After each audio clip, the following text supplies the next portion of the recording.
napakagandang lugar na naman ang ating pupuntahan dito sa probinsya ng Nueva Ecija.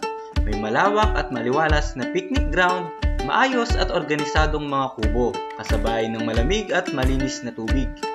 Kaya't kung gusto mong mag-relax, magtampisaw sa malinis na ilog na may magandang tanawin, tara dito sa Ilog Batoperi.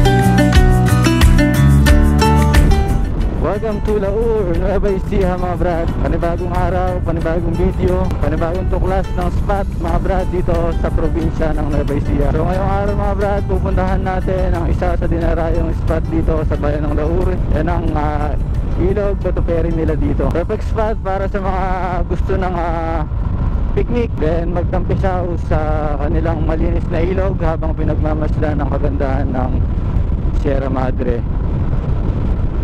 Ang kagandahan ng kabundukan ng ating Sierra Madre. Salamat Lord sa magandang panahon. Kita nyo naman mga brad, sakto pala init, hindi sobrang init. Sakto darating ang holiday at sigurado mag-outing ang bawat isa. Isa sa mga marirecommend ko sa inyo mga brad na pwede nyong puntahan ngayong darating na holiday.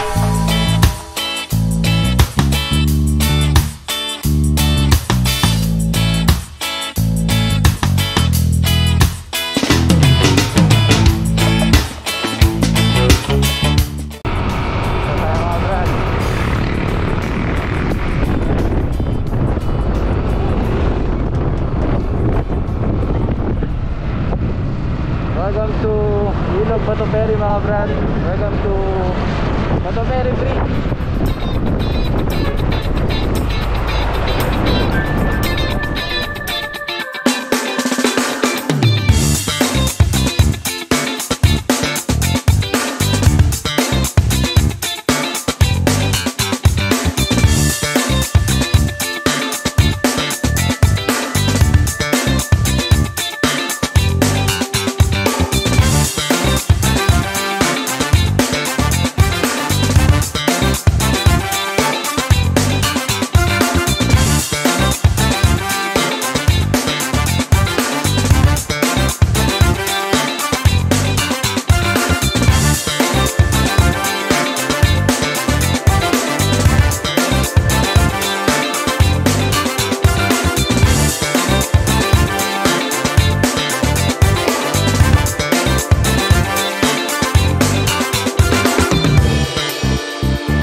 Dahil weekend mga brad, talagang madaming tao dito ngayon. Ganda, kita nyo naman. Ano, hindi ka mag-enjoy, maganda yung tubig, maganda yung paligid. Habang naliligo ka, ma-enjoy mo yung napakagandang view ng kabundukan ng Sierra Madre. Baba na lang tayo dun sa sa ilalim ng tulay. Tingnan natin kung ano yung mga activities na pwede nyo gawin dito pag napunta kayo dito.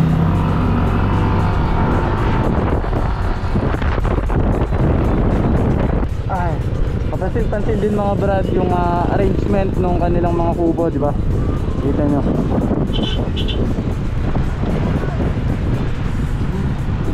Napakaganda ng pagkaka-arrange ng mga kubo nila. Hindi masakit sa mata. Napaka-organized. Shoutout siyempre sa pinaka-namumuno nitong pagkakaayos nitong Batoperi. Saludo, ayos, ganda, galing. Hindi salasalabat yung mga kubo, talaga naka-arrange sa may. At may sidewalk din siya mga brad. Kung mapapansin nyo, mamaya pakita ko sa inyo pag nasa baba na tayo. Sa pinakagilid ng ilog may sidewalk, napaka nice, galing. Kaya may mga bridge tatawid kayo dun sa kabilang isla. At may nakikita tayo doon ATV. Nice. Pwede rin kayo mag-volleyball. So baba na tayo para makita natin mga brad ano may mga activities na pwede nyo gawin dito. So pagpasok nyo dito mga brad sa Batoperi, may babayaran na kayong 10 pesos para sa parking. Okay naman yung parking nila. Mag-rest na.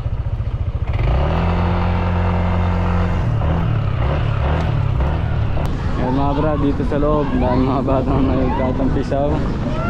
Dahil tayo sa kanilang bridge. Daming tao mga brad, weekend kasi kaya madaming tao. Ito mga brad, yung ATV nila. Jeez. Sa mga gusto mag-ATV mga brad, ito meron sila dito available. Tanungin natin kung magkano yung ATV dito. May rent sila ng ATV. Magdito lang po kayo tsaka dito sa titingan. Magpalis po kayo, papakita ko sa inyo. Magdating yung papakita ko rin po.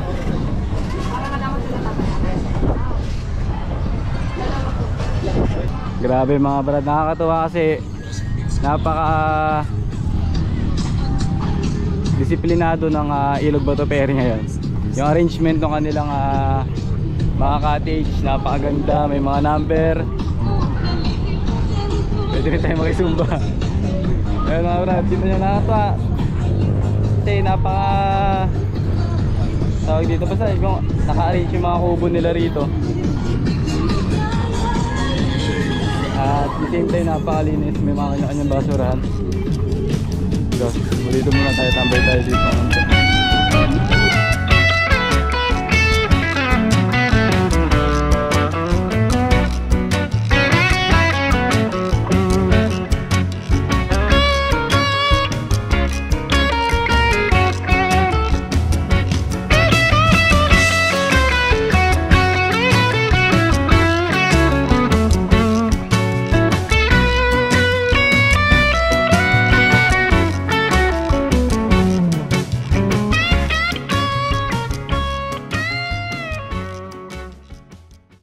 Ayan mga brad, sa mga gusto ng medyo malalim na part, dito sa kumayos dito malaking bato na to, dito yung malalim na part, tsaka dyan, side na yan. Kasi kung doon lang kayo sa may buka, medyo mababaw talaga, pang bata lang siya. Subukan natin maka dito sa may bato. Kamay. Pwede lumikot kami. Yo, sarap.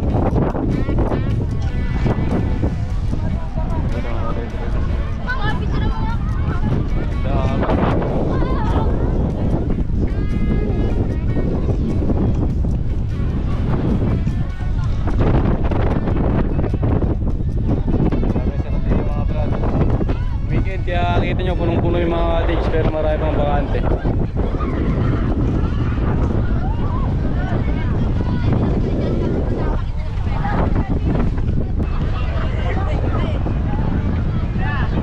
Masarap na wala dito.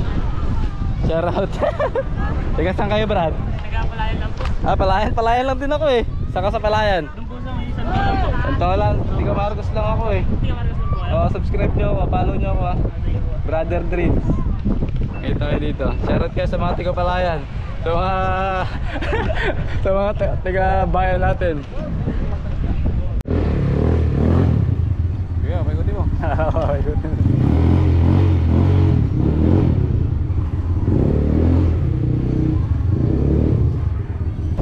Nasa magkano po yung mga cottage dito? 700 po. 700 maghapon na po yun. Opo. Lahat po ng klase. Pare-pares lang po ng price yan eh. Opo. Tapos, yung pong sa overnight po namin is sa umaga po 1,000. Sa gabi po 2,000. Ay, yun po yung may Opo. second floor na yun? Opo. Yun po ang pang-overnight namin. Eh pagka halimbawa magte-tent, pwede po yun. Hindi pinapayagan. Opo. Overnight tapos yung cottage lang na gano'n, pwede. Hindi na po kasi meron na hong pang-overnight. Kumbaga dadagdagan pa po yun talaga. So pwede na po siya Okay. i-open. Sige po. Thank you po ma'am.